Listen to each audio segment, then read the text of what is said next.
We're in August, which means school is back in session. With school being back in session, unfortunately, police are out on the roads.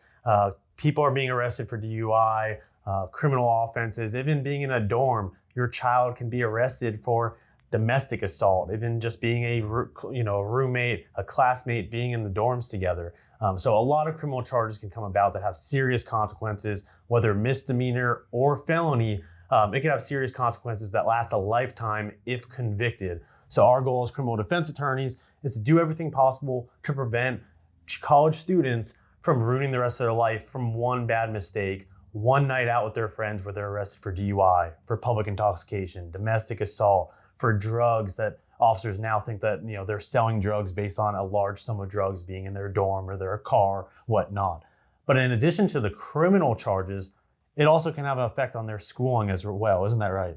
It absolutely can. So in addition to all the problems that your child may face in the courtroom, they may also have academic issues as far as it relates to the university. Generally, there's going to be a few different processes. It can be anything from an administrative hearing, or it could just be something as simple as, hey, you got to go meet with somebody from the faculty and figure out a game plan of how you're going to remain a student at the university.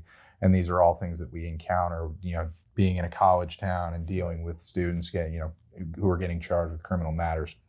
But it's important to stay on top of the criminal side because it can very much influence the outcome of the administrative side. Yeah, absolutely. So we want to get involved as early as we can so that we can defend both sides of things. In our office, we deal with the administrative side, making sure that the student doesn't get suspended, expelled from school. It doesn't jeopardize their career that they're aspiring to have. But also on the other end, of course, the criminal aspect, making sure that nothing stays on their record long term, doing everything we possibly can as far as that goes. So as a parent who has a child that you just found out, you might live out of state and they came to Knoxville, Tennessee or East Tennessee to go to ETSU, wherever it might be, and they get arrested. The first thing is to not panic, talk to your child about what happened.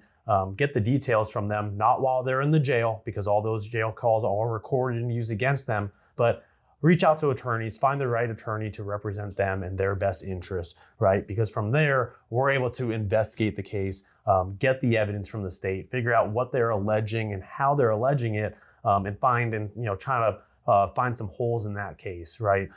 Knock down trees, one tree at a time in the forest, right? We're looking for small issues in the case that potentially can affect the outcome of that case. So obviously have concern for their future, both in school, but also the long term of their careers by avoiding a criminal conviction. Absolutely.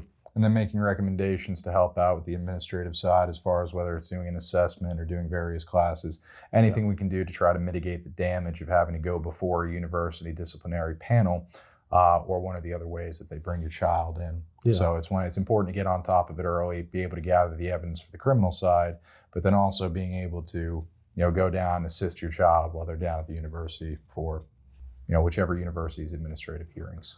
Also making sure it's not going to be a persistent issue, right? I mean, Unfortunately, kids leave the household at 18 years old. They have the whole world in front of them. And they just, sometimes they explore. Sometimes they test the boundaries of what they're allowed to do and not allowed to do. Sometimes they just make a mistake. So things like an alcohol and drug assessment to make sure that there's not an underlying issue. And if there is, that they get the help they need. Things to make sure that, one arrest doesn't lead to a second, third, fourth, and so on to where it does jeopardize the rest of their life. If someone has an alcohol, drug, or mental health issue, the earlier that they can get that resolved, the better they're going to be long term. And so there's recommendations that we can make to make sure that it isn't a persistent problem. And if it is, they get the help they need so it doesn't continue to last long term. And like Brandon was talking about, as far as things like the alcohol and drug assessment, to put all you parents at ease, the university generally does not want to expel your child for a first offense on something like, an underage driving while impaired or public intoxication or disorderly conduct or a simple possession or domestic assault.